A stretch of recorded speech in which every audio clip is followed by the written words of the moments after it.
Hello. Oh, you found yourself. I'm so glad. Hello, everyone. Hi. What's popping, gamers? My name is Scott.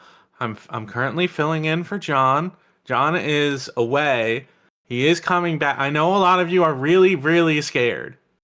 Do not be afraid. He is coming back.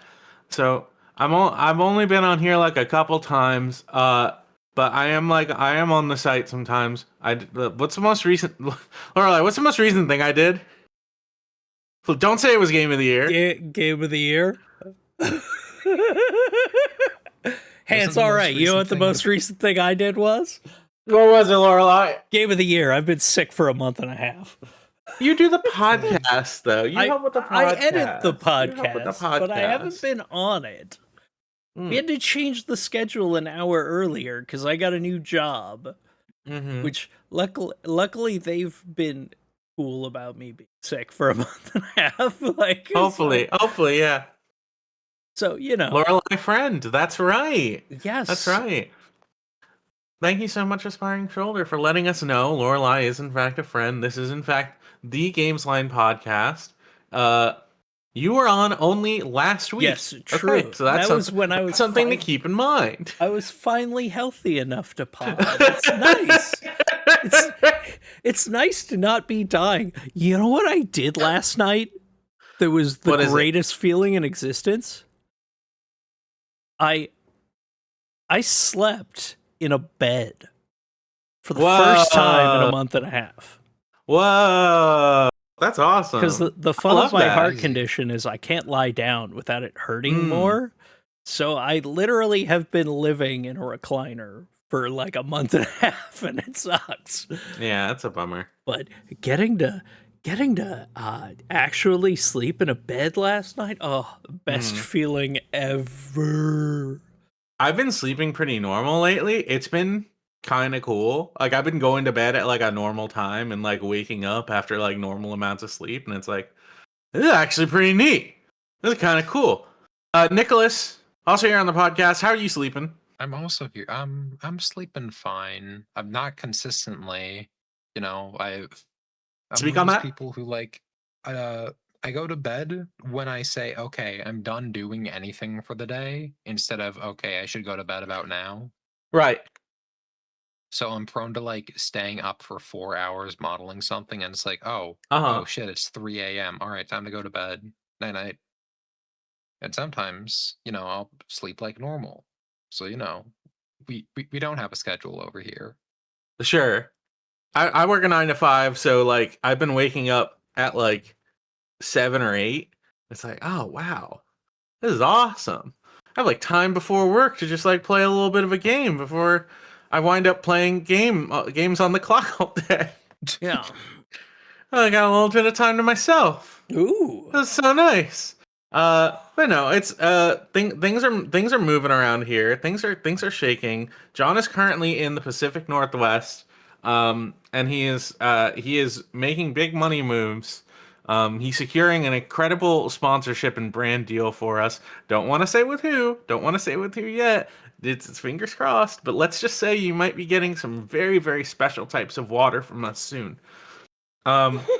Anyways, welcome to the Gamesline Podcast. Gamer My John name is Bathwater. Don't spoil the brand deal before we've even gotten. We're trying to. I mean, yeah, it's not. Listen, making it isn't the difficult thing. That's easy to do. We know for sure that sponsorship is not Frontier. Well, yeah, fuck. I'm not sure what that. I don't know what that means. This is the problem. He got trapped for 2 days in an airport. Oh right, he did get trapped in an airport. That's scary. Yeah. You want to? I almost got trapped in an airport. During like my last big trip, which at this point was like over a year ago, I think. And it's like it was a moment where I'm like, okay, I have to figure out whether or not I'm gonna be here for at least 9 hours. I had to figure out whether or not it's fiscally worth it to go to the Chase Air Lounge and pay $80 to have like a couch to sit on for the next like 9 hours or so. And then I went there and they were like, "Oh, I can find a newer flight for you like right now that you can go on and go home." Ooh. I'm like, "Oh, you'll just do that? Like, I don't have to pay you $80 to sit on a couch?" And they were like, "Yeah." It's like, "Oh, that's awesome." Yeah, my last getting trapped in an airport was the Palm Beach airport, which if you've never been there, it's in the middle of the desert. So it's open air. But if you've also been to the desert, you know that open air during the day is fine. It's hot as hell. You're very grateful for the air conditioners. But at night, it's fucking cold as shit. That was a very unpleasant evening. No, it's not good. And generally, you don't want to be in the desert. Is the thing I've learned about like most biomes and landscapes. Is the there's a reason it's called the desert, and that's because you get deserted there and you die. That's why. So you generally don't go to the desert. You're only there when you're on a horse with no name. Nicholas, you've been to a desert? No. Do you want to go to a desert? Don't desert me there. No. Good. You've learned. Scary. Exactly. You listen to my advice. Now you know. Don't go to a desert. We've been playing some video games. I spent the last month playing pretty much nothing but Pokopia. And there's a little guy named Saul Goodman did pretty okay out in the desert. Okay. I guess I don't want to spoil the show, but he was a criminal, so I don't think that I don't think that's lawyer. What? He was doing his job. Actually he was. he was doing things outside of the rounds of the law, which is like the whole point of Better Call. So, I've been playing nothing but Pokopia. Have y'all got a chance to touch it? I know John. I haven't listened to the last few podcasts. Sorry. I'm going to assume that John has talked about this extensively at this point. He only did it last week, and we were very happy to hear him talk about it because it was such a emotional journey through his love of Pokopia. It is legitimately that guy made me cry with his passion and love for Pokopia. It is definitely a game that fosters an emotion in you, one way or another. I have had without getting too deep into it, I've been having a pretty bad last few months. Just sort of like in general with life, stuff like that. Don't want to talk about it too much, but let's just say when you're really depressed, a game like Pokopia hits really hard. It's like, wow, turns out there's like good stuff in the world. Well, I guess there's some good stuff in the Pokemon world. It's a really interesting game. I don't feel like I need to go over the premise of it too hard, but for what it's worth, as someone who's on disability leave from work, sure does. 1000%. So at this point, I checked and saw what my last my first Pokopia posts were. Just saw looking through some posts yesterday. They were 24 days ago, which I think is roughly when the game came out. So and I really, and in my head, I feel like it's been a shorter time span, but it definitely has not. So in that almost a month's worth of time now that Pokopia has been out, and I've basically been playing it daily nonstop. I've done everything. Almost. I've done almost everything. My habitat dex is filled up. My environment levels on every single place at 10. Everyone's happy. They're all chill. Everyone's having a good time. I got extra shops open so Pokemon can go do their jobs. There's a few Pokemon left. Just there's like 2 non-legendary Pokemon left that I haven't found yet. And I already have the habitat set up for them, so it's just a matter of time before they get there. And then the last few Pokemon other than that are I didn't know how to find them, so I just looked it up, and looking it up, it's like, oh, this is like actual, like, I don't want to say bullshit. I don't want to say this is straight up bullshit, but it's like, oh no, this is stuff like I probably wouldn't have found out otherwise. Like, one of them is I have to repeat the story quest for that area for that Pokemon to come and join us full time. And then the other ones, if you're not familiar with Pokopia, it is essentially Animal Crossing meets Dragon Quest Builders, in that with the Pokemon wrapping, and all of the areas that you can build in ostensibly have limited resources in them one way or another. A lot of them, but it is technically limited in the fact that they are set areas that are like their own contained spaces. So what they did was they decided, in order to add an element that allows you to keep getting resources, is they added a thing called Dream Islands. Whoa, Lorelai, something awesome is going on with you. Yeah, sorry. Other people didn't see that. I did it on the other screen for a reason. Okay, that's fair. They added this system called Dream Islands, which just spin up procedurally generated islands that have the biomes of the areas in them, that you can find rare resources.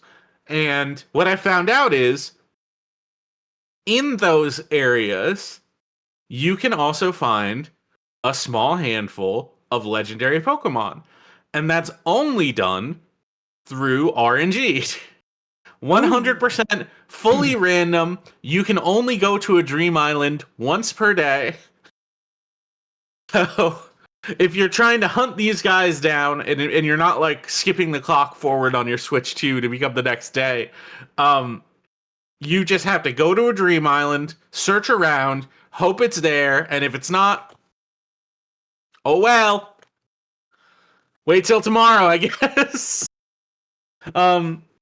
It's weird because I feel like I've done everything in the game.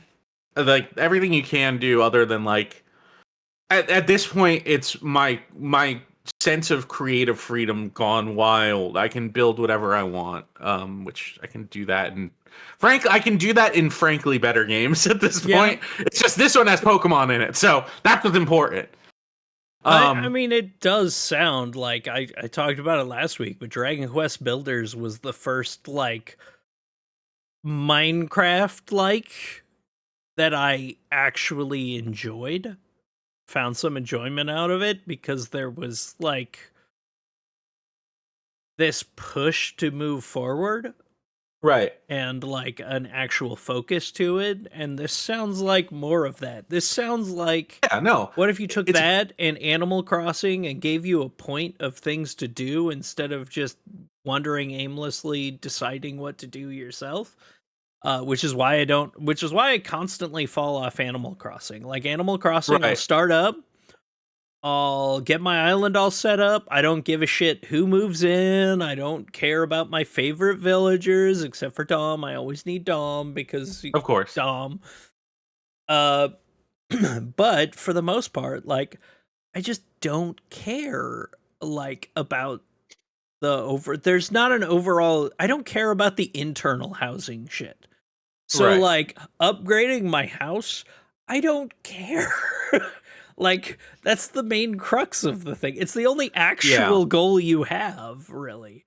Compared to this and Dragon Quest Builders, which actually give you goals to work towards constantly so that I'm moving forward the things. It's also why I like Hello Kitty Island Adventure, because you've constantly got quests to do alongside the regular stuff. It's alongside the Animal Crossingness of it all.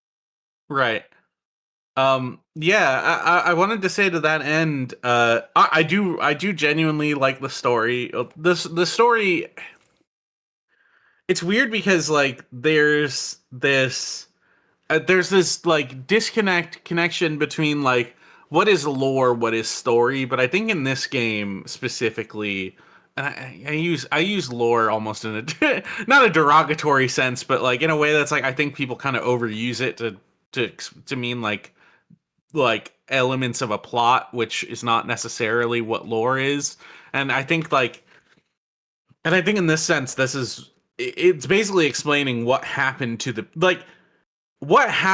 people on the world is not really important to what you're doing in the game, because what you're doing in the game is you're building houses for you're building like cities and stuff for Pokemon to live in. You're making habitats for them, and you're searching around. You're trying to find information, but like the stuff that you learn, the backstory, the reason for why the world is the way it is such a compelling mystery, and you figure it out basically by the second area. You find out what happened, and it's pretty easy to put the clues together. It doesn't matter which second area you go to either, because there's like a splitting route after the first one of which one you want to go to.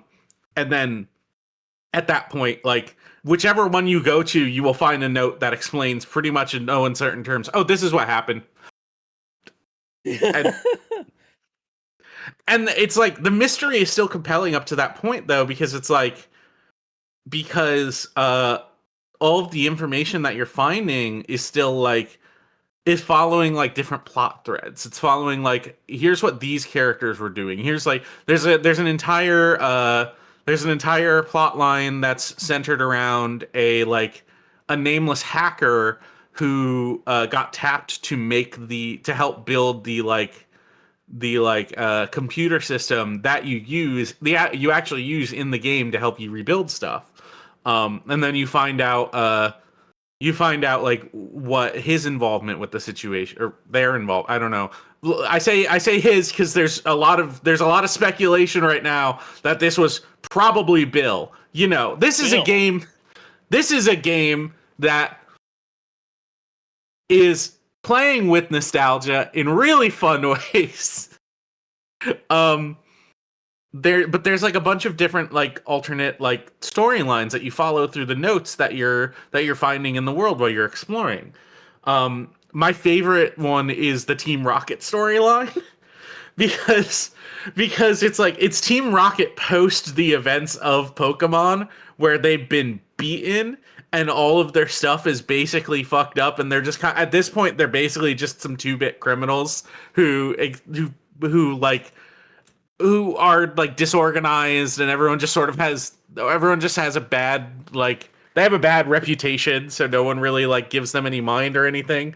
But at the point where everything is happening in the big catastrophe that caused everyone to disappear, Team Rocket is just sort of like this. There's these notes by this Team Rocket guy who's just like, well, what if Team Rocket tried to just help a little bit, you know?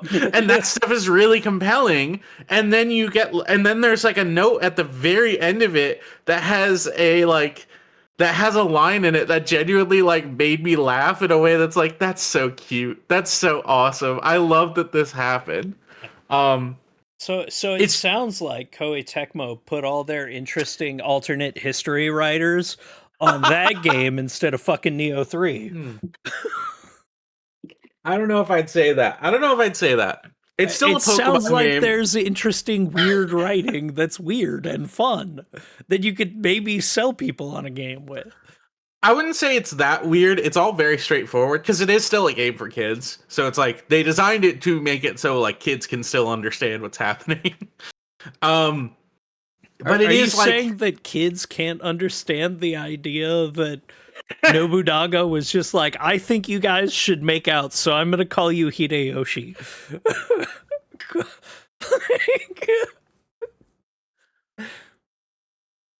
It's dealing with themes. It's dealing with ideas. It's dealing with like a post-apocalypse in a really interesting way. And it's about and it's ostensibly about rebuilding, which is what I'm all about. That's the shit. That's that shit I do like. So all of that hits really well. It's just the fact that I've been playing it for a month straight and I've done basically all the content in the game. I've seen every item and I've made every habitat, and I'm like inches away from recruiting every single Pokemon that is possible to recruit. And I am like, I don't know how I'm going to keep coming back. Like, I guess I can come back and play with friends every now and then if they want to play. But like the multiplayer features in this, I'm going to say charitably, they need some work.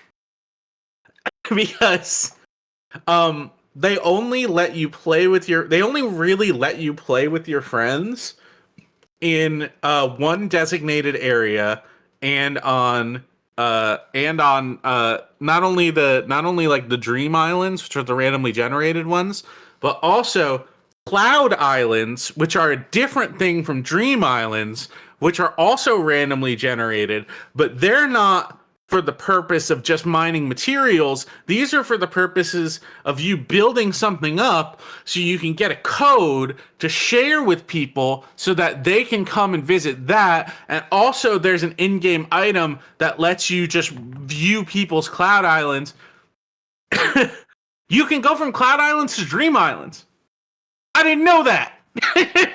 Huh. Looks like somebody hasn't seen all the content in the game. Well, there's a bunch of user-made stuff that you can just go and visit if you want. One of my friends, I visited one of my friends' place, and they had built in the middle of their pallet town, which is the like in-game area that you can mess around with friends. They had built a giant Pokemon arena, like massive, think the size of like an actual a basketball stadium. You know what I mean? And they built this in their little Pokemon world, and it's just massive, and it's in the middle of a fucking ocean, and it's like, this is insane. I don't know how you like planned this and put this together, but I'm so proud of you for doing it. Sorry, my throat is messing up. It's all good. I'm gonna try and finish talking about Pokopia in a bit so I can let someone else speak for a bit. But I've had a really good time with it. I have had a really good time exploring, and I'm really worried about whether or not I'm going to be able to come back to it, because they've only had one event at this point, which was the event where you can recruit what am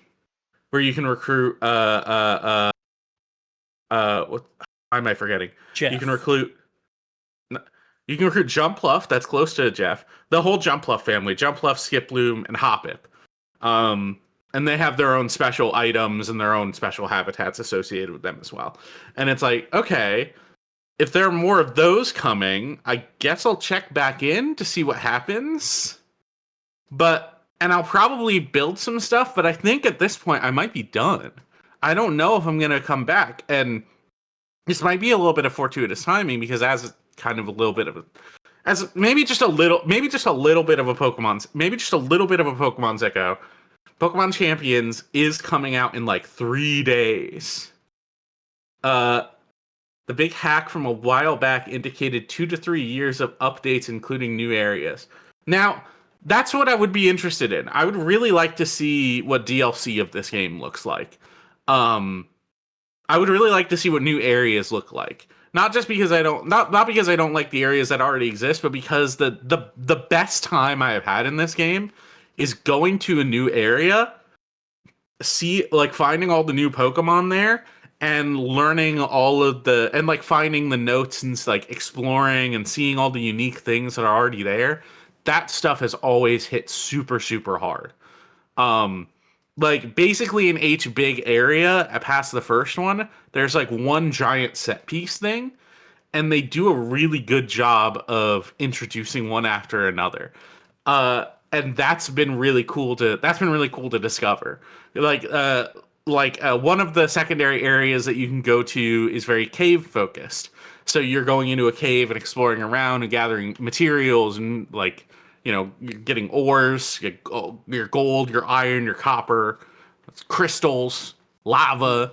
But then when you explore deep enough into the caves, you come out to a really massive, a little bit of spoilers for the Rocky Ridges area, which I want to say is like maybe not that big of a spoiler, because at this point people have already found it, and I've already seen some fucking hilarious videos about it. But you walk out into a building, and you're like, this building is massive. And then you realize, this is a museum. And you're like, this is the museum specifically for Pewter City. And it's just been completely covered in volcanic rock and ash. And it's like mind-blowing when you put these realizations together. And now I'm like, I've got a bit of a small project in my head where I'm like, well, what if I rebuilt the museum? What if I got all the materials I needed to match the ones that are already there, and we just built it back, and then maybe dug it out a little more because it's covered in rock, and I'm like, well, and then it'll be easier for the Pokemon that are around me to go and visit it. And that's how they keep hooking me to keep playing. Yeah. It's like they do a good job of presenting you with a massive project and then putting together like how you want to handle it. Which also I want to say there are like they do this thing where they're like, okay, this is a chill, relaxing game. Professor Tangrowth tells you right at the jump, hey, take everything at your own pace. You don't have to rush. You can do whatever you want. It's fine. Don't worry about it. It's Professor Tangrowth does not know gamers. Here's the thing he's wrong about. Is when you start the game and you get your like initial set of powers and you're like, oh, well, I could build stuff. This is kind of what I want to do to build, but there's this stuff in the way. I got to figure out how to get rid of this stuff. And your powers to do it at that point are fucking terrible and make everything take so long if you want to do anything. And if you really want to build, you have to get the end game power, because the end game power is like, oh, this is just literally building God mode, basically. So if you really want to build anything, you're going to want to beat the game first. So you kind of got to rush through everything. They do a bad job of being like, you should take your time. You should not worry. You shouldn't stress. You don't have to rush anything. It's fine. Go at your own pace. But they don't seem to understand. Like, that doesn't parse with, if you want to do anything in this game, you should really beat it as soon as possible. Don't waste any fucking time, or else you are going to sit there for hours on end trying to dig through a solid brick wall, and you're not going to be able to. It's going to take you hours, and it's not going to be fun. It's not going to be fun, and unless you are specifically having a bad time in your life where you just need to do something mindless for hours on end and you don't care what it is, and as long as holding a trigger down so you're breaking down a wall that's like 20 blocks wide and 20 blocks tall, then you might be able to do that. I'm not going to say whether or not that's something I did, but you should play the game first, get all the powers before you try and build anything cool. That's all I'm saying. All I'm saying. All I think is like it makes sense from like a logistical perspective. How do we dole out like the interesting powers? And it's like, yeah, you beat the game to get the strongest power. And it's like, yeah, that makes sense. But it's like, it doesn't parse with the pacing of take your time, go at your own pace. It'll be fine. Don't worry about it. Because you do worry about it. The game is designed in such a way that it does make you worry about it.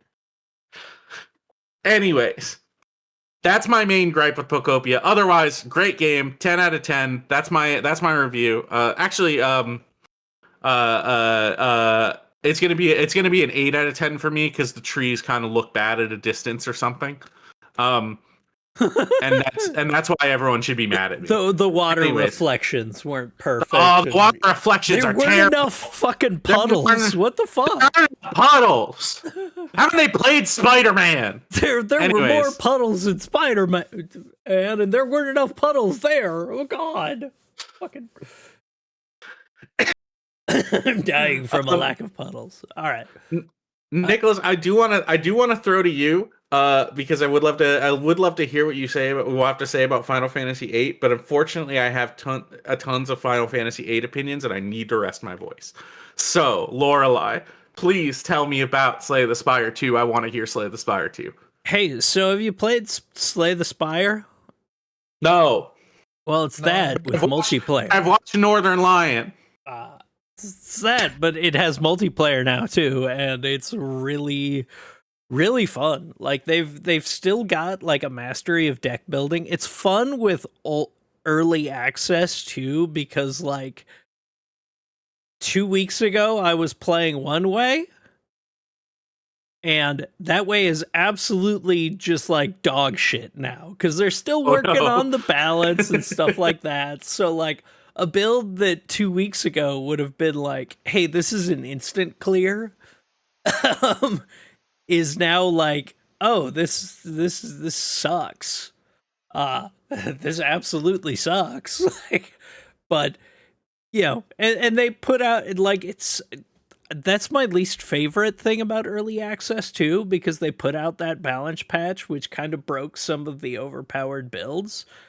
And so, of course, they got inundated with negative Steam reviews, even though they said, y'all, we're in early access. We're still working on the balance. You know this. You know when the game comes out, it's going to be like what it was before. But yeah, it's like it's still in early access. So there is a lot of those changes coming out. But it is one of those things that it feels a lot bigger than the first game. There's a lot of really cool mechanical interactions that you can do now. There is one character that I have been absolutely loving playing. That's entire gimmick is they have a little summoned hand buddy. It's a skeleton. They're a skelly man, and they summon a skelly hand that any unblocked damage that you take goes to your hand before it goes to you. And so, like, the build I had going last night, which finally cleared it in one of the higher ascension difficulties, is I ended up that hand by the end of my second turn usually would have like 100 some odd health. And its entire thing is when it attacks with its health plus like 9. So you essentially just fucking one-shot everything once you get its health high enough. So like I had an entire build that was just built around summoning, but it also has other build ways to play. There's some of its abilities are like every time you use this card, you get a soul, which is a thing that lets you draw 2 cards, and then it goes into your exhaust pile, which means it doesn't exist anymore. So the entire thing was, I had gotten rid of so many cards from my deck.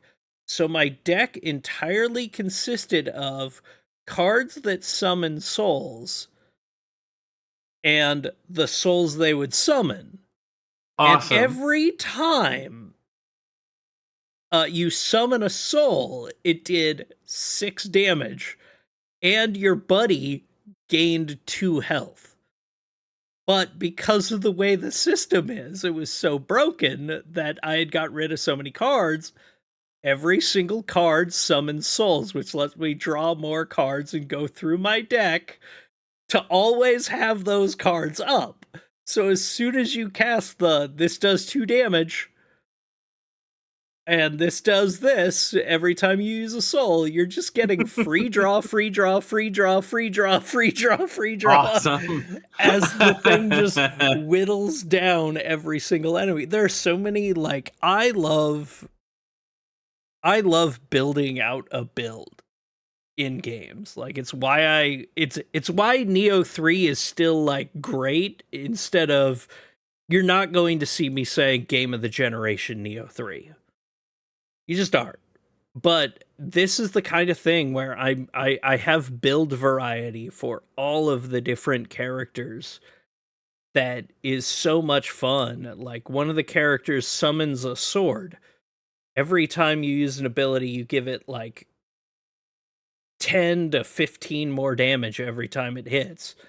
And then you have a random chance once you beat the first area of giving it an ability that makes it so its attack hits every single enemy on screen. So by the end of my second turn, I'm hitting every single enemy on screen for 50 plus damage every time it attacks. That's awesome. Like, oh, it feels so good. And all of the different characters in there are currently 5 of them. I think it's 1 new and 4 from the original. Yeah, Sovereign's Blade Regen is so fucking fun. It's so good. Yeah, that one, yeah. It's just like everything in there it's so much fun to build. It captures what I loved about the first, and even though the balance isn't quite there because early access, it's so much better. Like it's legitimately better at the deck building options and stuff like that. Like my first clear was with the Silence, which is like the assassin character. I hadn't got past the first area with them in like 10 runs. I was just like, I can't come up with a good build with this. Mm-hmm. And then I finally figured out a good build for it and got the cards for it. And in the third zone, I was fighting every single boss on like mini boss on the way up instead of just fighting regular enemies, because I was doing so much damage and taking so little damage by that point. It was like, I finally have a build that can win, and every time I attack, I put like 3 shivs in my deck, so I just bleed that fucking thing dry. It's so good. So good. Like really, I'm really happy that Slay the Spire 2 continues to be like a life sink over the last little bit. It genuinely sounds like something I would really enjoy. I still haven't played. I mean, I guess at this point, if I haven't played Slay the Spire, I probably don't need to. I can just jump to Slay the Spire 2. I don't think. I mean, Slay the Spire 2. If you did that, totally got to play some co-op together, because the co-op is ridiculously fun too. But it's like, it is the kind of game where it's like I'll watch gameplay of it and be like, that seems like some shit I fuck with. That really seems like some shit I fuck with. Yeah, so, 2 is Deep Flaw is correct in that the 2 is just really, really, really fun. I do want to try the co-op for sure. Yeah. Yeah, Nikolas, you have put a big blinding sign in front of me that says Final Fantasy VIII. Speak on that. Yeah. So these past few weeks, okay. So a bit of a background. I'm in a friend group that's been going through the Final Fantasy games in order, like 1, 2, 3, 4. There's like a 4 After Years thing that they did. Like they're going through all the additional I haven't stuff. played After except Years, for but FF7 compilation. They're skipping out on that stuff, but they're doing like 10-2. Right. Like the DS game for 12. They're doing that 4 thing. They're doing a lot of the additional stuff. And I haven't played After Years, but I have been doing something very similar. I've actually been like stuck on, not stuck in the terms of like I haven't been able to play it, but like I just haven't gone back to 12 yet. It's just been, I've been like mid playthrough on it. I probably will at some point. It's weird because it's like, it's a game where if you have numbers brain, if you've played gacha games, or at the time it was designed primarily to be a single player MMO basically, because all the gameplay systems are essentially similar to what they were doing at the time, like WoW and Final Fantasy 11, which I still haven't played that either. But it hits so much different in an era of gacha games where everything, like basically every gacha game is designed to be played for you. So when you have a game where all you really have to do is move the directional buttons around and you can decide how your characters do what they do with like an assigning system, it feels different. But also fundamentally as a game, it is very boring. It's very boring. I find myself playing that at 3 times speed pretty much the entire time I'm playing it. But yeah, I've been on a very similar Final Fantasy journey, so I'm very interested in. I played 8 2 years ago. 2 years ago. Last year? No, it was 2 years ago. But I played it very recently and still have very strong opinions on it. So please, the floor is yours. So this is the first one of them that I've been able to join in on because this is the first one they've started while I've been out of like late year college. Like, as I could have probably joined in on the previous ones, but I'd have to be like doing it alongside studying for like these final year classes, and I don't want to be managing that because they have rigorous schedules for it. At least they're supposed to. It's like, all right, we always do like Wednesdays at this time. Only half of the people showed up. All right, I guess we're not doing it, which is why it takes so long to get through the games sometimes. They're Final Fantasies, so they're not short games. Yeah. But it's like, well, because again, this is the first one I've been able to join in through, and I finished college like months and months ago, and they were doing like, they basically just wait like I think 3 or 4 months between games, which is fine because they're long experiences. But it was like, oh God, please just start this one so I can join in this time. Please, please, I want to play a game with my friends. Please. But finally started 8, and oh boy. You know how parents are like, video games are the leading cause of violence in children? Here's the thing. Oh, yeah. They're completely right, but they're not about any of the games they're talking about. Because, and I know this will probably sound mean, but playing through Final Fantasy VIII in a group where most of the other people in there turn into Darkside Phil when they don't get something in a minute makes me want to run out onto the street, find the first living thing I see, and smash it between my hands. It is insane playing this kind of game with those kinds of people. Yeah, here's the thing about Final Fantasy VIII is I love it a lot. Oh my god. I like it a lot. Here's the thing about Final Fantasy VIII is it has hype moments, it has aura, it invented the gunblade, which is like, in terms of weapons Final Fantasy has invented, probably the coolest thing you could ever come up with is a sword that has a gun in it. Is cool as fuck. And also it popularized the term gunblade, which is perfect. It's great. I love the characters, the writing is great. It's also this thing where it's like a proto Kingdom Hearts, where you can really start to see the Nomura, like, you can start to see what Nomura's like creative oeuvre would turn into when he finally gets to Kingdom Hearts. People like to point to Final Fantasy VII for that. They're fucking wrong. Yeah. Or they'll point to Final Fantasy X. They're also wrong. Yep. Final Fantasy VIII is where it starts. But also, Final Fantasy VIII is a tremendously boring game that's terrible to play. I love Final Fantasy VIII, but like, it's, for me, it's the most like endlessly replayable of the Final Fantasies, because there are so many ways to do a challenge run. Right. That's my like big caveat with Final Fantasy VIII is like, if you're trying to play it as an RPG, it is miserable. it is an amazing game for speedrunners. It is a game where it's like, if you are trying to play it in a very specific way, you are going to have a great time. But unfortunately, as an RPG, it is dog water awful. So here's a fun thing. On a forum I used to be part of, when the game came out, I'm very old.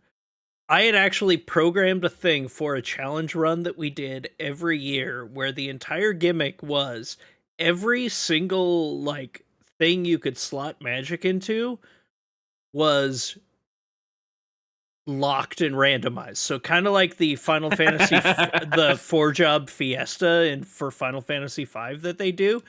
Every year me and the like 40 people on this forum would play through the game with this challenge that we had built, where it would randomly assign a spell to a slot. You could only put that spell on that slot. So my last playthrough, I could only slot Ultima into Zell's HP, so he just never had HP until like the that's third awful. disc. And it was so fucking wild going through that game with just like such a challenge, because it is like, oh, I can't slot anything into this stat until like 2 discs in. And it's there's just a lot of really cool stuff you can do with that game. Hell, it's just like hey, do you want to beat it? Do you want to have Ultimacia be the biggest pushover in the world? Well, you can beat it at level 1. She has like 10 HP. I know. You want her to have like 1 billion HP? Beat her at level 99. Like, yeah, it's really cool. I love the different ways you can play that game just because of its weird ass system. And you can break everything in the first disc with triple triad. That was like the nice part. The thing once you figured that out, it's like, okay, this challenge isn't as bad because I can turn cards into what I need. I know, with enough farming. Yeah, it's crazy because it's like the thing about Final Fantasy VIII, when I go back and think it, when I like really think on it, is like, oh, they really went out of their way to make sure in a very Final Fantasy II way, that every system in it is just completely different, very arbitrarily. You know what I mean? Yeah. It's also a game that's very much in conversation with Final Fantasy VII, which for as far as RPGs are concerned, is unbelievably straightforward. Like, you have materia customization, and that's basically it. You have equipment slots, that's basically it. Final Fantasy VIII is like, fuck you. Listen. You want to do some bullshit? You can do bullshit in Final Fantasy VII as well, but you don't have to pull up a spreadsheet to do it. That's the entire point. Yeah. Final Fantasy VIII is a game that's like, you remember Final Fantasy VII? Guess what? This is Final Fantasy VII 2, motherfucker. We did everything crazier. We put shit on spreadsheets you don't even know exist. There's menus under menus under menus, and they're all important. and I, as someone who loves menus, I respect the fuck out of the way they built the crazy way that they built this game for, quite frankly, no reason. But also, it doesn't fix that it's still really unfun to play as an RPG. Nikolas, how's your experience been so far? I've been liking it a lot. I think I'm really torn on if it's my favorite one or not. Which Final Fantasies have you played? 7 to 10, and then a little bit of 12. So out of that line, like, I've played I think all the ones that are like in the like middle era of modern. I don't know what people count 12 as, but there's like the old games, the PS2 era, right? Yeah, or the PS12. I never see 12 and 10 considered like the same era, but I feel like no, they're MMO feels like a split point. Yeah, that's the big thing. 12 is a really interesting game because it's it's a divergence point. It's a divergence point for the series in a myriad of ways. One, it's the first time that they moved away from the traditional turn-based battle system, and like the games would never become another turn-based battle game ever again, except for Final Fantasy 13. But that is similar to Final Fantasy 12. It's not actually isn't turn-based. It's fully automatic, but you go into battles in a very similar way. But from that point onward, it's like the Final Fantasy games would never be the same. It's also the first time they really gave Matsuno a brush at like creating one of these games.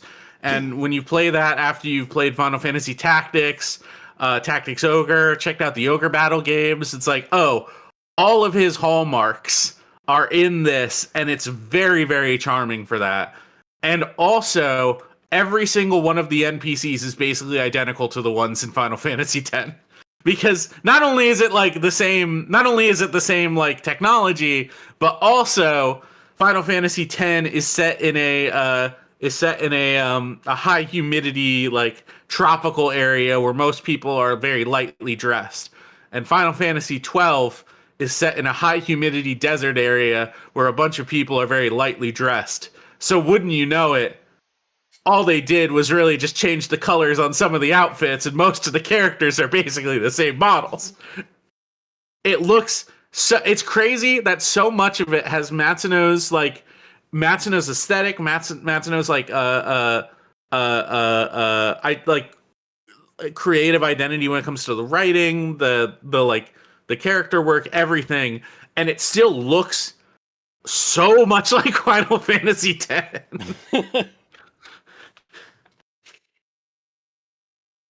Anyways, Final Fantasy VIII. It's a good game. You say it's like inching out your favorite, and you said you played through 7 through 10 and a little bit of 12. It's beating 9 for you, is what I'm hearing. Yeah, what I like about 8 all comes down to the word weird. 8 is very weird. It is very weird. I like that it is very weird. I like that the story is weird. I like that the gameplay systems are weird. I like weird. It's weirdly funny is also a big point for it. Right. Like, I think 8 to 10 is this really strong stretch of these games being funny. I thought it was just like 9 and 10 specifically being strong up there, but this was like a continuous stretch where it's like these are really good goofy characters. I don't think this cast is as strong as 9s or 10s.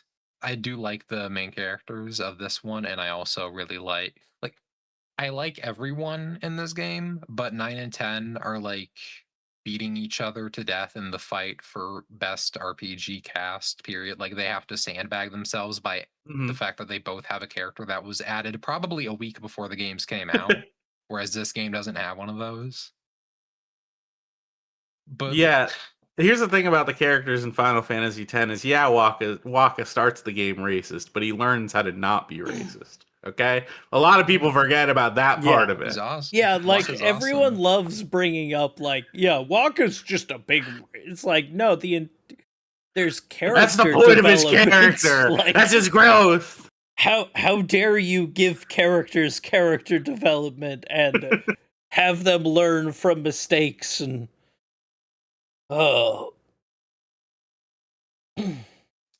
No, I'm with you. I do think 9 is still my favorite, probably all around, in terms of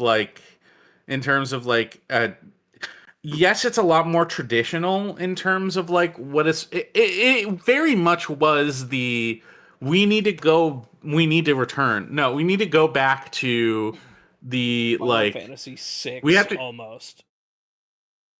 Sorta. I think Final Fantasy 6 hews a lot closer to 7, 8, and 10 than 9 does, because 9 is a lot more like 9 is like Final Fantasy 1. It's Final Fantasy 4 and 5. You know what I mean?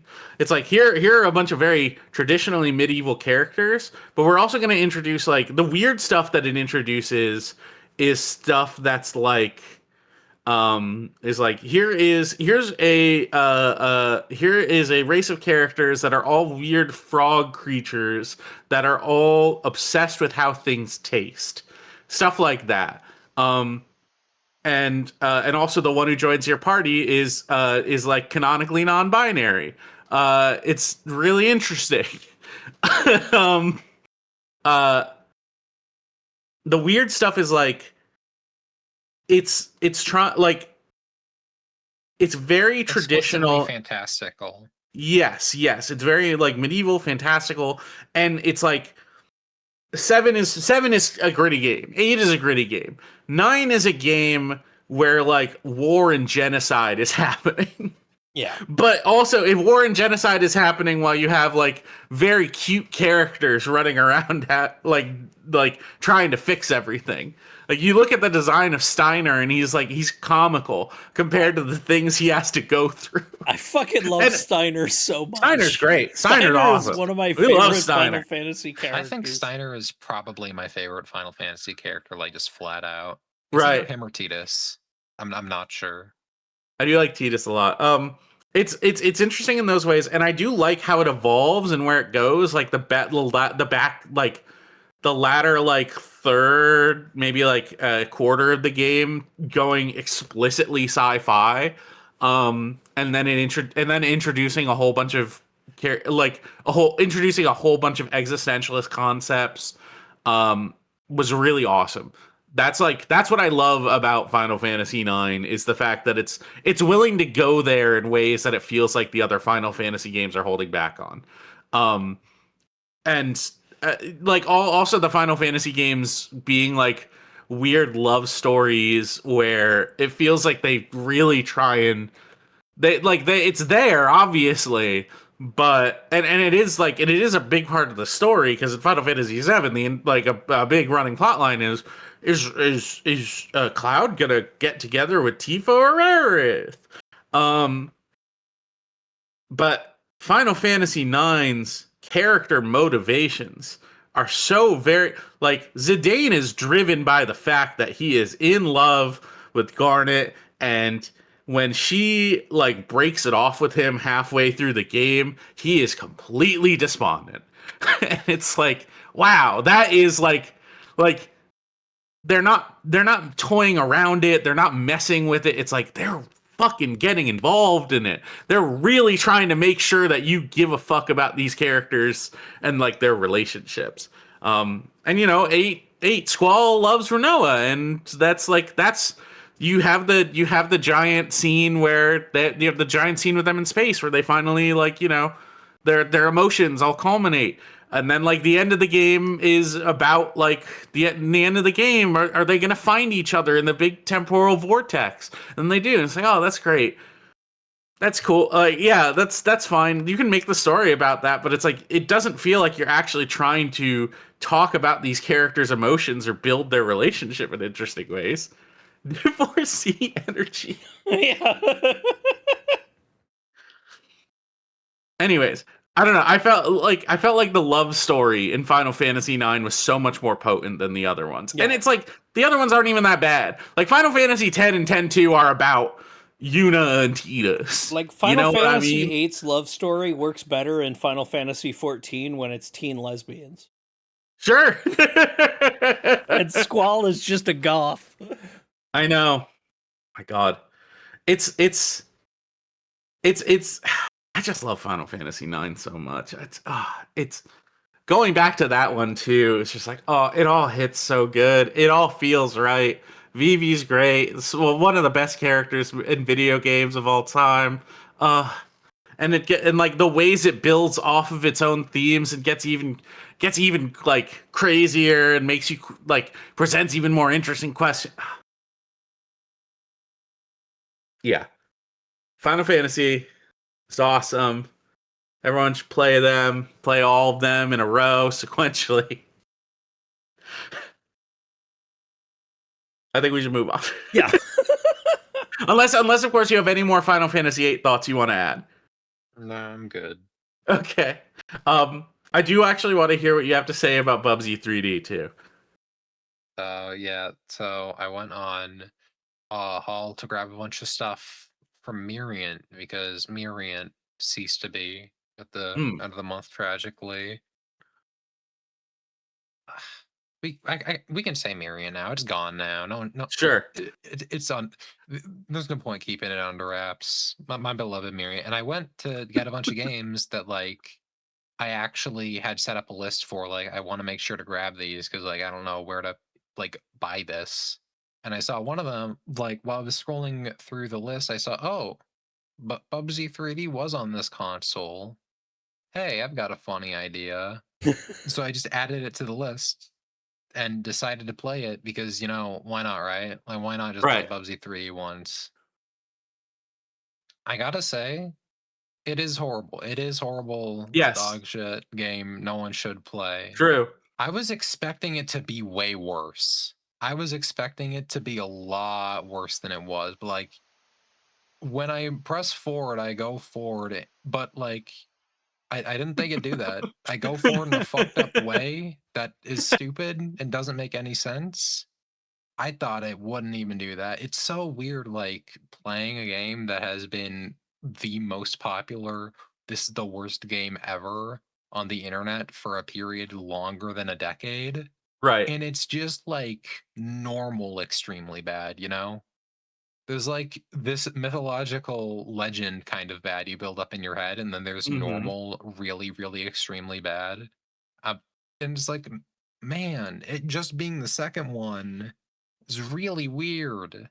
It's really weird that this didn't, like, brick my fucking device. It's really weird that, like, I can use the control stick, and he moves consistently. He doesn't move in the way I want him to, but he moves around. One of the things that surprised me the most, and obviously this is not a compliment towards it because Crash Bandicoot also tried it like right after and did it way better, is it like explicitly trying to pattern itself after like Looney Tunes stuff. Like the environments are attempts to recreate stuff like the desert and natural, I guess it's natural now, those sorts of backgrounds from like the shorts. Like if you look up Looney Tunes backgrounds and look at like the deserts at night and stuff, they have the sort of like vivid color splatterings that you see Bubsy 3D try to replicate, but it doesn't come across well because that game looks really, really, really bad.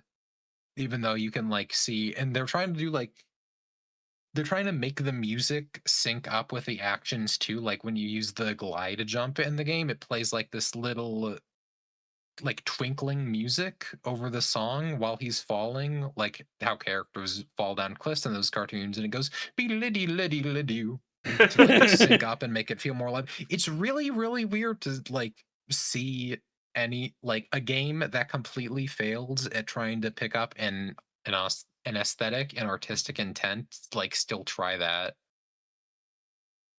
Like it's trying to avoid not looking and sounding like total shit by going for something that looks like possible to replicate, and it is replicated on the console by like Sheep Raider, for instance. That game does accurately manage to have the aesthetic on the same hardware. It does it way, way better than Bubsy 3D, but it's really interesting to see a game that's just so terrible and like analyze the shortcuts it's trying to take to make up for it. It's really interesting. Also, I'm very surprised that there were so many control options in that game. I would not imagine that game to have any options whatsoever. Look, say what you will about Bubsy 3D. There is some accessibility features in there, which puts them above like a significant amount of games.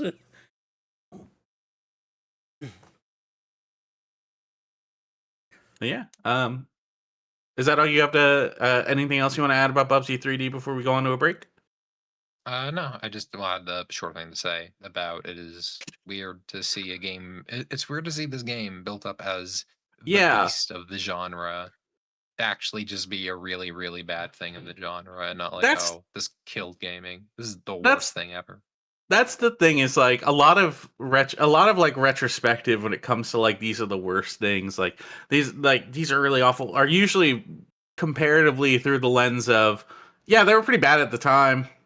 And what constitutes a bad game back then is a lot different from what a bad game is nowadays. A bad game nowadays is like, is this game functioning? Can you play it? Is it very obviously like an asset flip or like something someone put together with AI? Whereas like a bad game in the era where every game was sold on a major platform was like Sonic, it was like Superman 64 or Sonic 06, you know what I mean? It's all like, it's stuff that is still in some way functional as a video game, but you are still like, how did this come out? You know what I mean? And that's like yeah, like Bubsy 3D by modern standards, probably not the worst game that's ever been made. Like, if you paid me money, I would 100% it. I can't imagine any game. You have to pay me a lot of money, but there are games I can imagine where it's like, I wouldn't do this. Bubsy 3D, you give me like, you give me way too much. I'd say, you know what? Sure, I'll play this. I'll beat this game. I'll get all the rocket parts. Who cares? All right, hey, you want to go play Never Dead? We're going to be right back. We're going to take a quick break, and then we're going to come back and talk about some more video games.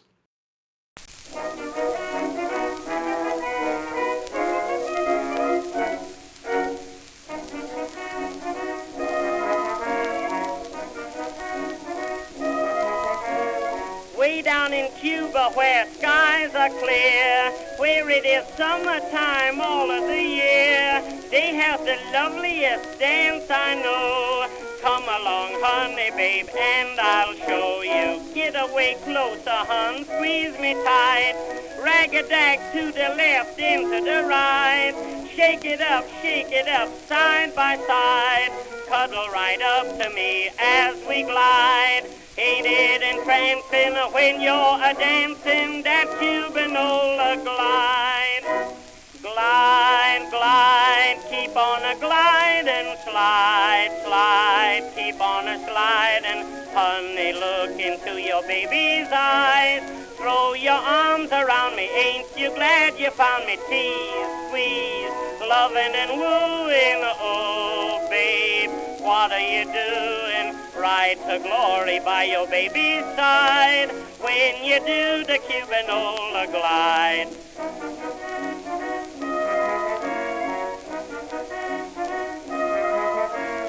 I'm going crazy, hun, hear that band. Ain't it a daisy? It's certainly grand. Never heard music like that before. Rag it some more and we'll ride to glory. Pucker your rosy lips, lift the lid. Slip me a loving kiss, oh you kid. Honey bunch, whisper low. Tell me you love me, babe, let me know. I feel so spoony, I'm going loony. Don't ever let me go. Glide, glide, keep on a-gliding. Slide, keep on a-sliding. Honey, look into your baby's eyes. Throw your arms around me, ain't you glad you found me? Tease, squeeze, a-loving and wooing. Oh, babe, what are you doing? Ride to glory by your baby's side when you do the Cubanola glide.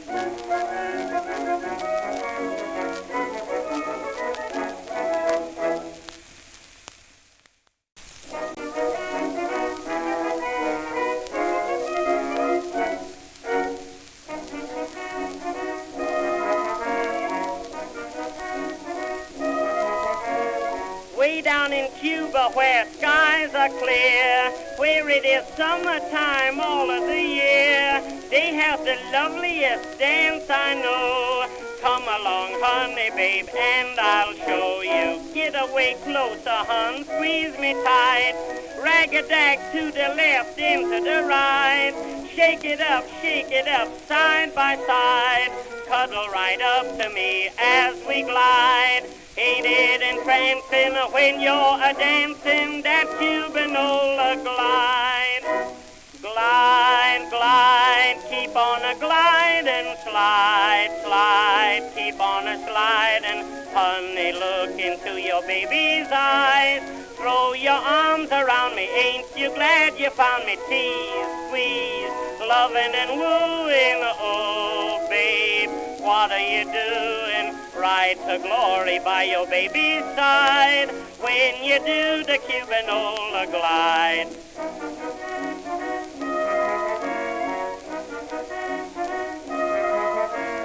I'm going crazy, hon, hear that band.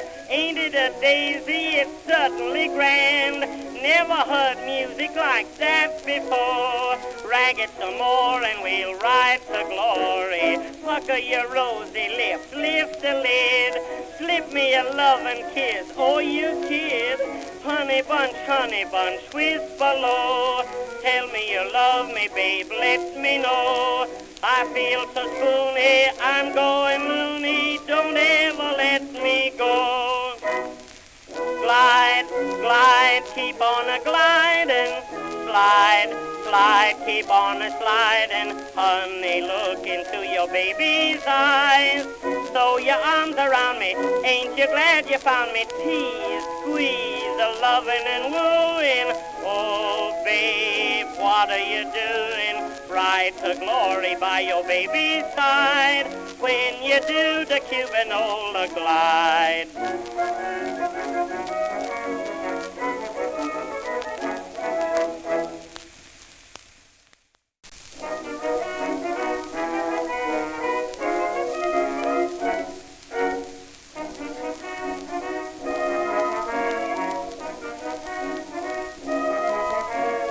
Way down in Cuba where skies are clear, where it is summertime.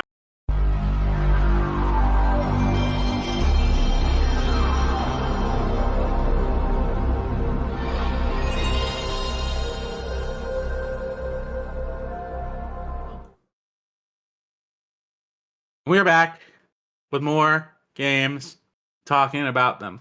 I played a game. You played a game? I played a game.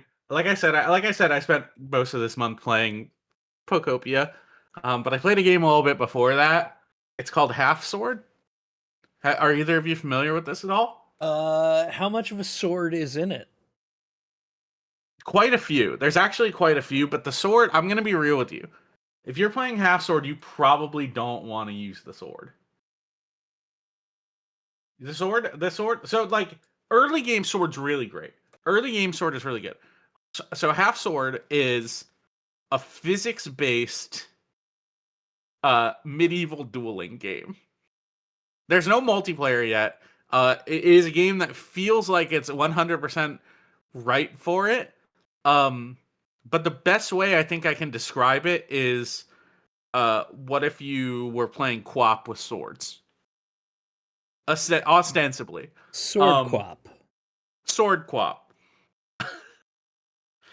And here's the thing, though, is it's really fucking fun. It's so fun. I'm actually gonna grab some footage of it real quick, just because it's so difficult to explain. I don't know how to tell you physics-based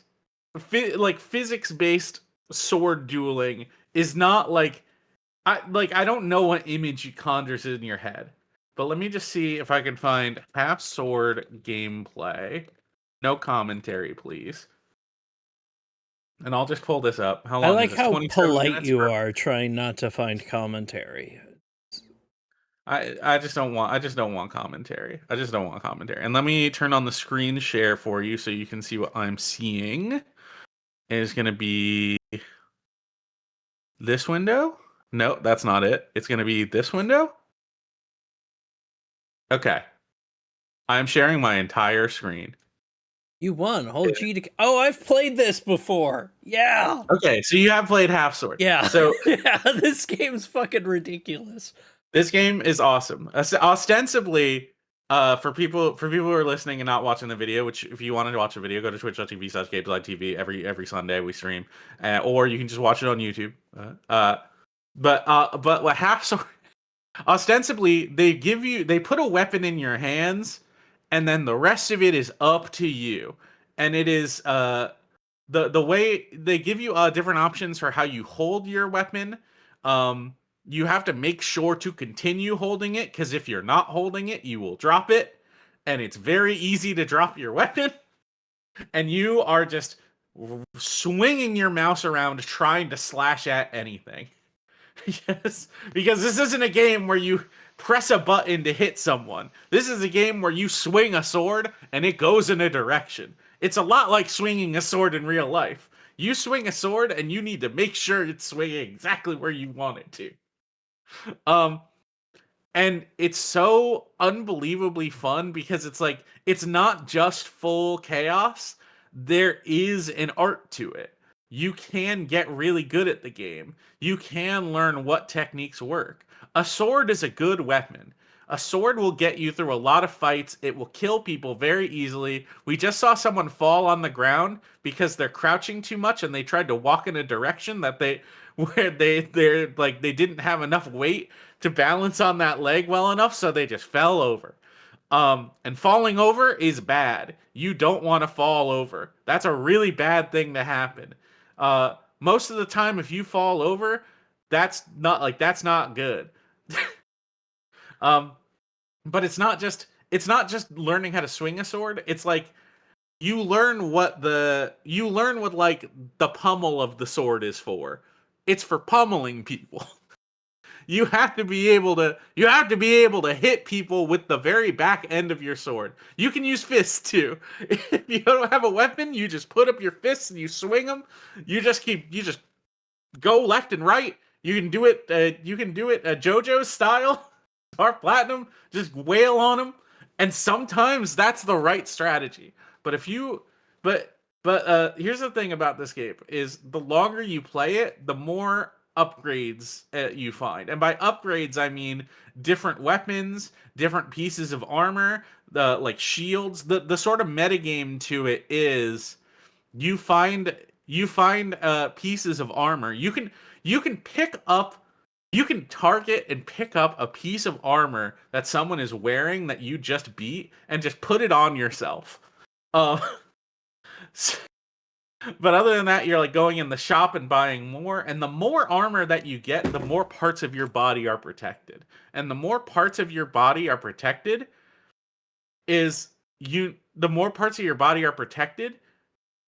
the different ways the different ways people need to find ways to kill you. And also, like, you don't have to kill people. Like, you can knock people down and spare them as long as they're willing to give up. But it's just as important. It's just as important when you meet someone, because like while you're getting armor, the people that you're ranking up against are also getting armor. And if they have armor and you swing a sword at that's not gonna do much. A sword just kind of bounces off armor, no matter how hard you swing it. Armor is designed so that when you try and hit it with like a thin, slender blade, it kind of just goes straight off of it. Yeah. So you start to adopt a new strategy, which is, what's the biggest, bluntest thing I can find that I can reliably swing at someone? And there is a foraging mode in this game where you can craft weapons. It is unbelievably obtuse. It doesn't explain itself. So you just kind of need to try and make a weapon and then go into the testing room and see how well it works, so that you know whether or not it's gonna, like, you're gonna be able to not only hold this weapon, because if a weapon is too heavy, you're not gonna have an easy time carrying it. And if you're not gonna have an easy time carrying it, then you are gonna drop that weapon very quickly, and you will not be able to survive fights. And surviving is very important. This game's so stupid. It's awesome. It's stupid in a beautiful way. So the late game battles of this are basically fully armored knights all pulling out big hammers and hitting each other with hammers. It's awesome. And you're trying to find, and it's not just like wildly blindingly hitting each other with hammers. You are trying to find the most concise way to hit someone with a hammer that will make sure you will get them knocked down. And the best way to do that is you need to hit someone in the head. So you need to learn how to hit people in the head with a hammer, which is a big, heavy weapon that is hard to swing. It's awesome. This game is so great. That's beautiful. Like, I love dumb physics games. Like, it's, I wouldn't describe this one as QWOP as much, just because you can kind of have a little more control, but there's also a skill to QWOP. Like, I've been playing through Baby Steps on stream as well, and that's a game where like the physics of you being able to walk from place to place are very like. That's also something that can be mastered. QWOP is something that can be mastered. Getting over it can be mastered. I think the same applies to Half Sword. Like, yes, the physics of it are difficult and obtuse, and at first they won't make a lot of sense, but the more you spend time with it, the more you learn the intricacies of it and how to make them work. The like, you learn the precise techniques. You learn how, like, you learn where it's smart to swing a sword versus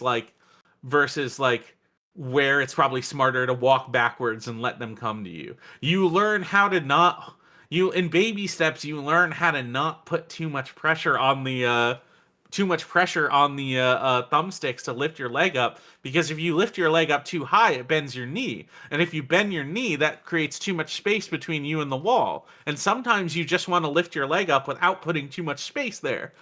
So you can get from from one spot to another on a very precarious, like, walkway. That is like, it's that same sort of mentality of like trying to figure out precision in something that is designed to not be precise. And that's why I think these kinds of games are beautiful. That's why you should at least give Half Sword a try. I believe it's still in beta. It's still in early access. So there's a lot of stuff about it that's unfinished. I do hope that it eventually adds multiplayer, because holy fuck, would it be fun to play against like other people trying to do this? It would be unbelievably fun and sick. Yeah, come watch Scott repeatedly fall off the Manbreaker on Tuesdays. I'm at the last challenge of Baby Steps right now. The last few streams, the Manbreaker, yeah.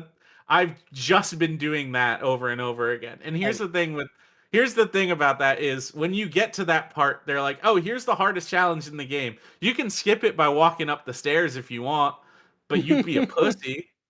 You'd be a fucking pussy who sucks at this game. And I'm not a pussy who sucks at this game, okay? Oh, I'm good at Baby Steps. I'm gonna beat the Manbreaker. Anyways. Physics-based game's really cool. You should give Half Sword a shot. It's a lot of fun. I got there was part of me that was really concerned about this game being having AI generated content in it, because it's it's a new game that is very roughly put together in a lot of obvious ways, and it's you can really easily see the ways in which they could have used AI generated content to fill those gaps. Yeah. And it's that was sort of in the back of my mind the whole time I played it. But then I looked into it. And was like, oh wait, no, these guys are firmly building this from scratch. So that's awesome. That's another win for us. It's another win for the good guys. Yeah, that's a cool game. Check it out if you wanna. Yeah, good time. Let's move on. Lorelai, Monster Hunter Stories 3. Tell me about it. So as a quick update, just because I talked about it a bit last week, I finished the main story of the game. Between then and now, continues to be a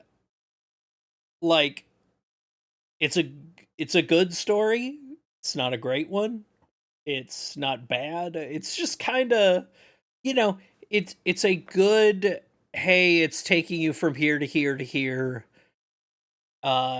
It would have been well placed if I wasn't a freak about grinding everything out in an area. Like, if I just followed the story, it probably would have been really enjoyable, because you can just, like, you are powerful enough by just going around a few times, fighting the story monsters. Really, you could probably get to the level you need to go through the story. I was like so far ahead of it that it made the story fights really fucking boring. It's like, oh, okay, here's 3 turns, and I just annihilate this thing. That's one thing. Like, but its end game is just really. I'm looking forward to digging into it more, because it adds a lot more challenges, a lot more extra monsters and stuff like that. And some of the other feral monsters, which are, guys that are just like puzzle fights, have been really fun. Like, one of the ones I fought recently, the entire gimmick was you have to have a blunt weapon like a hammer or the hunting horn, and you have to use an AoE attack on the same turn that it uses its big special ability. And if you do that, it shoots all its scales at you, and then you just get this really cool cutscene of you just baseballing them all back at it with a hammer. And it fucking rules.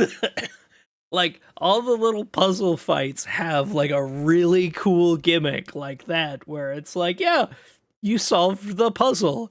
You get a really cool scene of you doing a thing that it wouldn't do in the game otherwise, and it like feels really fucking good. It like, like some of them are just like, hey, you have to have specific monsters with you. I don't like those ones that much. Right. I don't like the, hey, you have to have this to be able to beat this, just because sometimes that's just not a monster I want to use.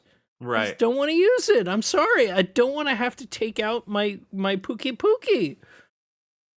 I don't want to have to take him out. I love my little poison boy. I love him. And it's, but it is just like, especially in the end game, there's just so many fun interactions in the game that it's probably my favorite RPG of the year, and I'm glad I picked it out instead of Resident Evil. Hey, sorry. Resident Evil Requiem's really good. Okay? I know. It's not. I really look forward to playing it now that my heart can actually handle it. Like, I can't let that thing start beating fast. I don't want to die because I went, hey, I want to play Resident Evil. Oh, my heart exploded. I turned into a zombie. But imagine the press. Oh my god. Gamer scared to death by Resident Evil. Ooh. That would go crazy. Lorelai, you also want to talk about this Indiepass subscription for indie games. Tell me about this. So recently it was like making waves on social media and some game sites not doing due diligence to really look into it. But a company came and announced that, hey, we're doing a Netflix-like subscription for indie games. And, It's got so many titles. It's all one company's titles. It is literally like a scummy thing from one publisher to go, hey, play our games. Which normally I'd be cool about. Normally I'm really cool about that. Right. But their like payment structure is literally like based on how much you play specific games. So, hey, I want to join this Indiepass so I can support indie games as a whole, right? Right. No, it's the money's only going to the games that get played the most. Yeah, I'm looking at this website real quick, and boy, this is a lot of things that I've never heard of. And it's a lot of slop games. They are all from the same publisher, Indie.io. Right. Hold on. The Indie.io website. Hold on. I'm taking a screenshot, and I'm going to post it in our Discord real quick, and I would like you to show it to them. I guess I could just screen share it. This is one of the screenshots that they post. Yeah, do the screen share. For a game called Assault on Proxima, I'll just share it. Look. I'm sorry. This is. Let me open the link up on it real quick so I can zoom in real hard. Give me one sec. This is the screenshot on their website for a game they call Assault on Proxima, and it's gonna be a little zoomed in, so a little drowned out. So bear with me. That's Halo on Lockout. Yeah. That's Halo on Lockout. I recognize that. That's Lockout. That's the map Lockout. Yeah. And that's Halo. What do you mean? It is one publisher's game. Like, that's kind of why I wanted to talk about this, because so many people were spreading it around like, oh, a cool indie game service. And the more you look into it, the more it's like, ew, actually this feels kind of scummy from one. It's one publisher trying to get money from people when they don't have other people's games on there. It's all just indie.io. And, like, that would be cool if you were advertising it as the indie.io subscription pass. All of our published games are on here. But it also sucks that, hey, if I want to play, like, if I want to support indie developers in general, I would have to go on and play every single game once if I wanted my money to support all of these developers. Okay. So I'm still looking at their website real quick, and I'm currently on the cozy tag of browse the catalog, and we of course have choice cozy titles such as Locked in My Darkness, The Room 2, and Paranormal Investigation. Of cozy games like Undying Flower, or The Survivor, or Dark Mine. I love cozy games. Cozy games are awesome. Trapped underground after a collapse. Oh yeah, you can play Dark Mine. This feels really cozy. Trapped underground after a collapse, you are a sole survivor of a deadly attack. Armed only with a night vision camera, navigate the darkness. Avoid the creature, and find a way out of this retro-style survival horror game. You have to avoid the creature in the cozy game Dark Mine. Yeah, it's something to think about. It's just such a weird thing, and that you see it initially, and you're like, "Oh, cool." Conceptually, not a bad idea. I'd pay a subscription fee for access to a lot of indie games. Sure. It, like, even if they were all from one publisher, but be honest about the fact that it is one publisher. Like, it is not an indie games pass. It is an indie.io pass. Which, like, it just rubs me the wrong way, especially with how many of these games just do look like asset flip. Like, there are a lot of them that just look bad. Yeah, there's an aspect to it of, like, the reporting on it being so vapid. Like, Wario 64 is gonna post that it's like here's whatever, because Wario 64 posts updates as soon as you can find them, and just does it. But it's like there's an unquestioning aspect to it where it's like, how many people signed up for this because they heard it was an Indiepass subscription, and not because it was specifically for one thing. Yeah. Or the fact that it feels like they're trying to obfuscate the fact that this is like a publisher pass for a bunch of indie games I don't want to speak to the quality of the games because who knows? Maybe they have some gems. I don't know. Developing indie games is hard. Yeah. Some of them might be really good. Some of them might not be. I don't know. There is one here called Yet Another Climbing Game. Like it's very cards and towers. It's the kind of thing that I don't want to be frustrated with, but I am because it feels disingenuous and fake. If eventually it does grow out and they actually bring in people from outside their company, awesome. But it's I'm so sorry. I'm so sorry. I just clicked on the action tab and there's only one thing here, and it's called War Man. War Man. It's called War Man. I mean, you aren't excited about Warman? Warman is action and adventure RPGs distilled. Don't worry about the plot or moral choices. Create your hero, then go out and conquer a vast, procedurally generated world. Gather loot, raise your stats, then go out and seek further challenges on your own or up to 7 friends at the same time. Who hopping on Warman? I don't have the pass bot. I can't hop on Warman. Yeah. I mean, you can't bot right now.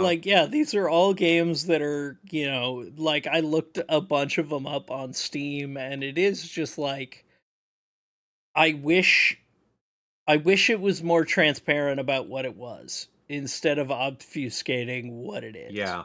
And because if it was, I would have, if it was honest about what it was, there would be no reason for me to want to talk about it.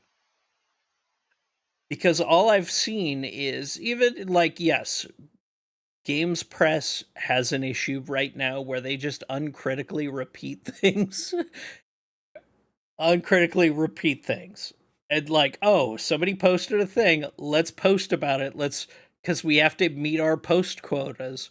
We aren't really looking into it. We aren't really seeing if it's really what it says it is, and it just feels slimy.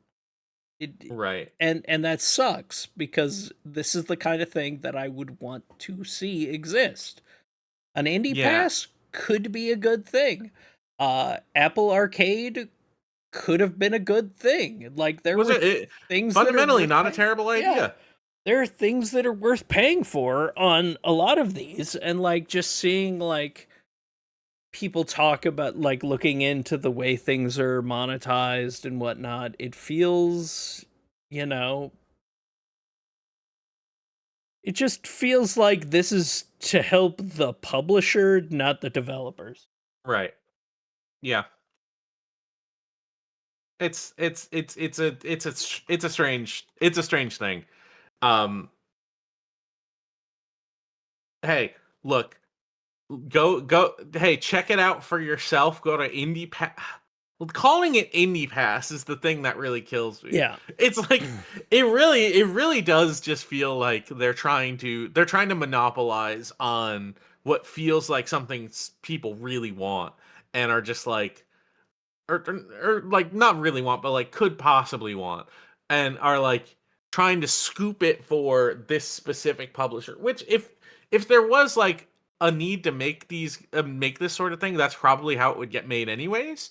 It would probably be publisher based. It wouldn't be specifically here is the indie Steam isn't gonna suddenly announce tomorrow that it's gonna make all of its non AAA games up for some sort of subscription service, because that would be a lot of different licensing deals with a lot of different companies to make that work. That's why Game Pass itself is so precarious for a lot of people, because a lot of indie games don't get funded unless they make a contract with Xbox to get on Game Pass. Yeah, same with a lot of PlayStation indies and games that come out exclusively for there. They get money from those companies to be able to finish development. It's important. It's sometimes you need that funding. and the way things are, like the way venture capitalists have destroyed the industry. That's all that's left. Yeah. So the branding of an Indiepass is what makes this feel so disingenuous. Who knows? Maybe over time they'll make deals with bigger publishers and be like, "We're gonna put your stuff on here, and you'll get this rev split from subscriptions." All right, and like, are probably similar to how Game Pass handles it. Like it, depending on the amount of people played, you make this much money. Who knows? Who knows? Who knows what the backside of that looks like? Probably no one who signed up for it. Yeah. We don't know yet. Anyways, they have a trailer for it too. I don't want to watch this. Yeah, don't. It's okay. It's not good. Anyways. Just pay attention. Just keep an eye out. Look to see who's trying to deceive you, so you don't wind up signing up to a service with Warman on it. Let's move on to questions. We got a couple questions. If you want to send us questions, we have a podcast email. I keep forgetting that. I don't know if people have really sent it to us. Either way, if you want to send us questions, go to the Discord, go to the which is at thegamezone.zone, and you can go to the Ask for the Podcast thread in the content chat, and you will find questions there. You can find where you can post your questions there, and you will see questions like this one from Vioni. Vioni asks, if you were to have dinner with one video game character, who would it be, and what would you make them? Because it's not a date, but it's a one-on-one at your place, and it's kind of a date. Who's your video game character? What are you making for them? And it's like, and the tension is like, it's a little like, it's like you didn't say it was a date when you guys like put this thing together, but it's like there's sort of a little bit of tension there. So it's like, it's sort of unspoken. But like, you can kind of feel maybe this might turn into something, but like, right. But you don't want to be the one to like, actively say it. So it's like, what video game character would you want that, and what would you make them? Nikolas, do you have any specific ones you want to cook for? And who you might kind of want to go on a date for it with? You'd say the word dinner and my mind immediately goes to King Arcinian. Well, he loves that stuff famously, and you might have. I don't know what relationship you have with Arcinian. I don't know what things are like. I don't know why he'd be here. Is the thing, yeah. Well, you guys put together something to hang out, and it's like you didn't call it a date, but it's like it sort of has that vibe, but it's not. It's not. It's not official. It's not officially a date. You wouldn't. Well, what's wrong with him? What's wrong with him? What's wrong with him? Probably already in a relationship. It doesn't matter. We're not thinking about that right now. That's not important. And also, we don't know that based on the canon of the CDI games. I am going to cook a delicious vegan meal for Captain Olimar. Wow. And this is one-on-ones. Yeah. This is one-on-one, so no Pikmin. Well, I mean, it's a vegan meal, Captain Olimar.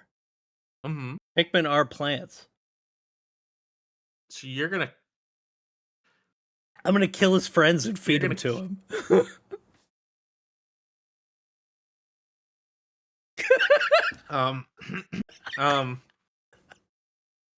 I would make some really nice... I would make some really nice chili dogs for Sonic, so... just something to think about. And it's not me. And that's like me and him are just friends. Okay, like nothing's gonna happen. Okay. Look, I can't have anyone getting between me and my precious Till Cora Olimar, die stank. Maverick did post till Cora die stank. So, listen, I'm not gonna. Whatever relationship you have with King Arcinian is your relation. Like, I'm not gonna judge. Okay, it's fine. You can do it. You're both adults. Okay, you're both adults. This is healthy, and you're just friends. It's just a friends dinner. What dinner would you make? That is the question, though, Nicholas. What would you prepare for King Arcinian? And on your not date, because you're just friends. The Octorok. If they're talking about being hungry for duh.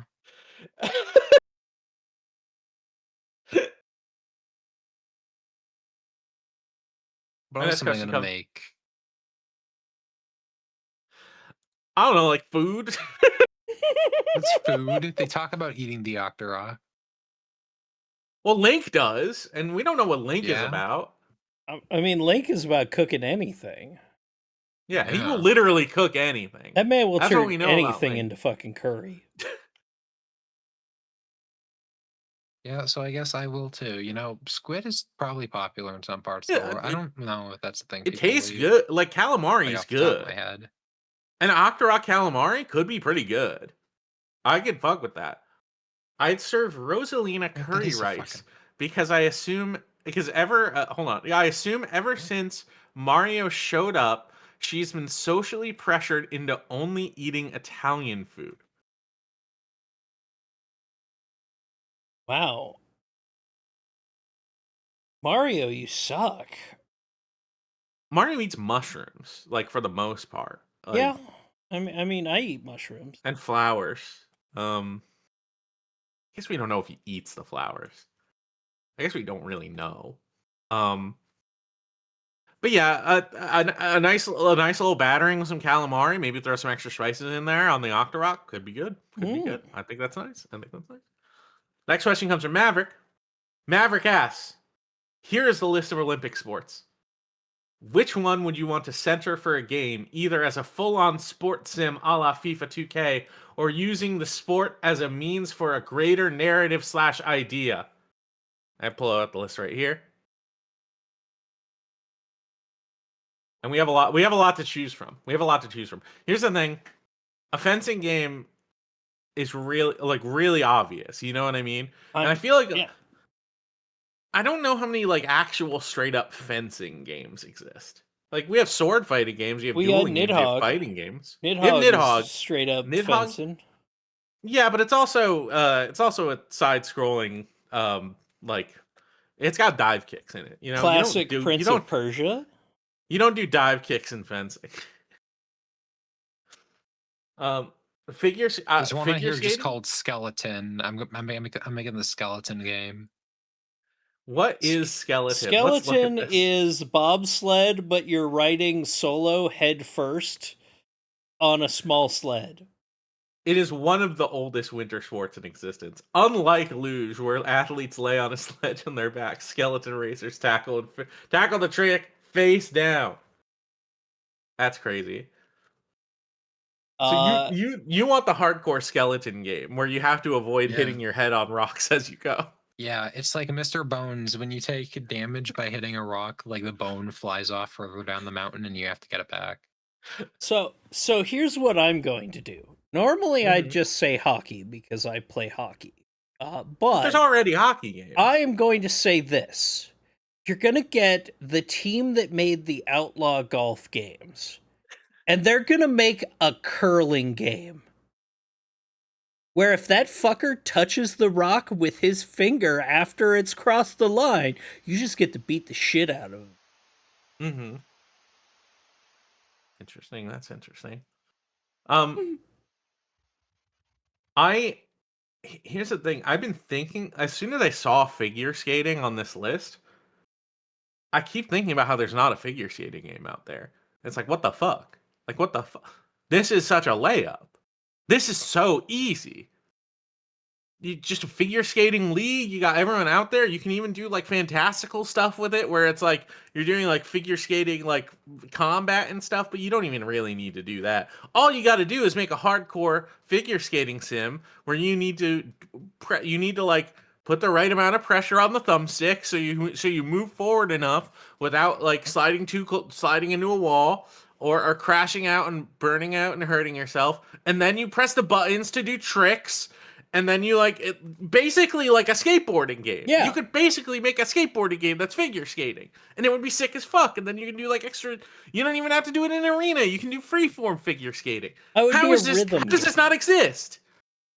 I don't even think it needs to be a rhythm game. But that would be cool. Like figure skating does usually have like musical acts associated with it, so that would be really sick if you're like trying to do your figure skating in timing with the music. How is this not a game that exists already? Like, so I played a bunch of Rollerdrome, which is the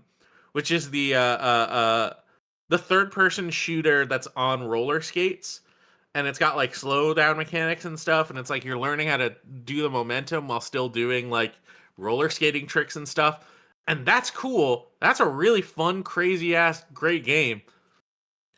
How is there not just normal figure skating? What happened to us as a society that no one has made the figure skating game? They made Rematch, which is the perfect video game, and that's soccer, but no one has figured out figure skating yet. Not even touched it. Not even barely brushed it. What happened to us? We used to be a culture that made things. Well, once the AI figures out how figure skating works, some company will go like, hey, so the generative AI came up with the idea to, Mav asks, can you scroll down to Wushu? I'm clicking on Wushu. Okay, really good first image. Amazing first image for when you on the Wushu page on Olympics.com.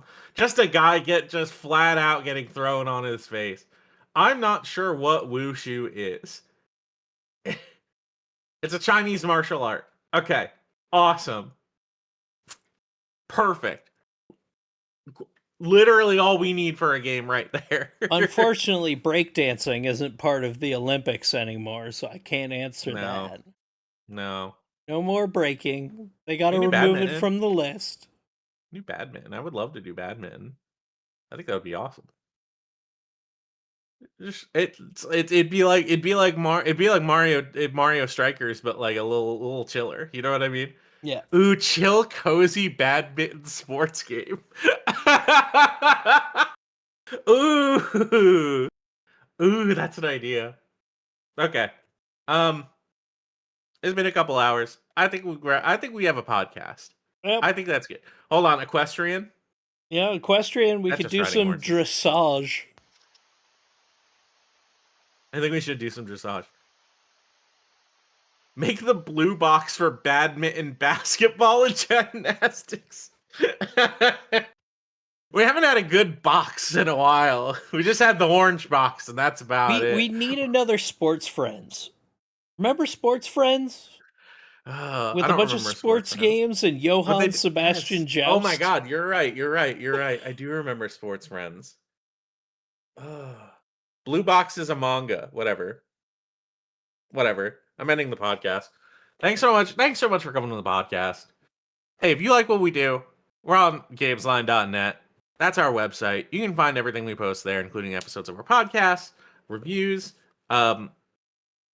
Mostly episodes of our podcast and reviews right now. We're on Blue Sky, Gamesline.net. We're on Tumblr, Gamesline.tumblr.com. Facebook, Facebook.com/Gamesline. YouTube.com/@TheGamesline. And of course, here on Twitch, where we're streaming right now, if you're watching this later, twitch.tv/GameslineTV. You can always check out, you can support us by going to patreon.com/Gamesline. We occasionally put up extra content up there for that's exclusive, or we put out early, and that's $3 a month. And of course, our Discord, the GameZone.zone, if you want to come talk to us. We've had a lot more people come in lately and start talking about stuff. Someone's doing a regular anime watch day. That's kind of crazy. It's been a while since anyone's done that in the Discord. It's nice. Yeah. You can come hang out there. Our theme song is, of course, Crush off the album Magic is Real by Melt Channel. And you can check out that and their other act, Magic Circuit. Meltchannel.bandcamp.com and magic-circuit.bandcamp.com. Lorelai, where can they find you? You can find me on Blue Sky at Judgment Scythe and Twitch at Judgment Scythe. I'm hopefully, now that I'm not sick, gonna be back to streaming soon. So yay! Yay! And Nikolas, where can they find you? You can find me on Blue Sky at sisicactus.bsky.social. And I'm on Blue Sky at fkasocks.com and on Twitch, fkasocks. Anything major coming out on Gamesline in the near future? We've got some more reviews coming up. We got some more content coming up. It's pretty exciting. Crystal's got a review in the works. We've got a little bit more coming. Yeah. Sounds good. Go ahead and follow us. Keep yourself updated. Come join the Discord is honestly the best way to figure out anytime we post anything. Yeah. Thank you so much, everyone, for joining us. This has been another episode of the Gamesline Podcast. I hope you have a good day, or a good night, wherever or whenever you're listening.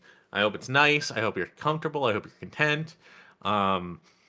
And I just want to give you a quick chugga chugga and good night. Bye. Bye.